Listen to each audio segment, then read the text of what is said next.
ভাইয়ার সাথে যখন বিয়ে হয়েছিল তখন ভাবির মুখে খুব সুন্দর হাসি ছিল। আজকে সব আছে সেটাই নেই। হয়তো এমন কিছু হয়ে যাবে কল্পনাও করিনি। ছোটবেলা থেকে আমার অনেক ইচ্ছা ছিল খুব সুন্দর করে বিয়ের অনুষ্ঠান করব, ভালো একটা চাকরি পাওয়ার পর বিয়েটা করব। কিন্তু সবকিছু তো সবার কপালে থাকে না, আমার কপালও হয়তো নেই। আকাশের দিকে তাকিয়ে আছি, জীবনে এমন কিছু সময় আসবে আমি স্বপ্নেও ভাবিনি। ভাবিকে বিয়ে করতে হবে, তাও নিজের অজান্তে। এইসব ভাবতে ভাবতে কখন যে চোখে পানি চলে আসলো টেরই পাইনি। কেউ একজন পিছন থেকে কাঁধের উপর হাত দেয়, তাকিয়ে দেখি বাবা। আমি বললাম, আব্বু এখনো তুমি এখানে ঘুমাওনি? বাবা বলল, পৃথিবীর নিকৃষ্ট বাবার মধ্যে আমি একজন, যে অন্যের মেয়ের জন্য নিজের ছেলেকে কোরবানি দিলাম।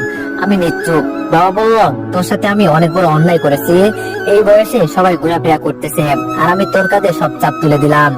আবার তোর অমত থাকা সত্ত্বেও অবন্তীর সাথে তোর বিয়ে দিলাম। তুই আমাকে মাফ করে দিস বাবা। আমি বললাম, ধুর, তুমি এগুলো কি বলো? তোমার যেটা ভালো মনে হয়েছে সেটাই করেছো। বাবা বলল, অবন্তীকে অনেক ভালোবাসিস রে। মেয়েটাকে ছাড়া ঘরটায় কেমন যেন ফাঁকা ফাঁকা লাগে। আমি কোনো কথা বলতেছি না।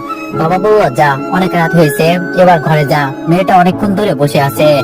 আমি আর কোনো কথা না বলে নিচে চলে আসলাম। এসে রুমে চলে গেলাম। দরজা খুলে ভিতরে গিয়ে দেখি ভাবি মানে অবন্তী ভাইয়া একটা ছবির দিকে তাকিয়ে কাঁদতেছে। আমার ঠিক কি করা উচিত কিছুই বুঝতেছি না। আমি খাটের পাশে গিয়ে দাঁড়িয়ে রইলাম। একটু পর ভাবি, না আর ভাবি বলবো না, কারণ সে এখন আমার স্ত্রী। অবন্তী বলল, তামিম। আমি বললাম, জি। অবন্তী চোখের পানি মুছতে মুছতে বলল, তোমার সাথে কিছু কথা আছে। আমি বললাম, বলেন।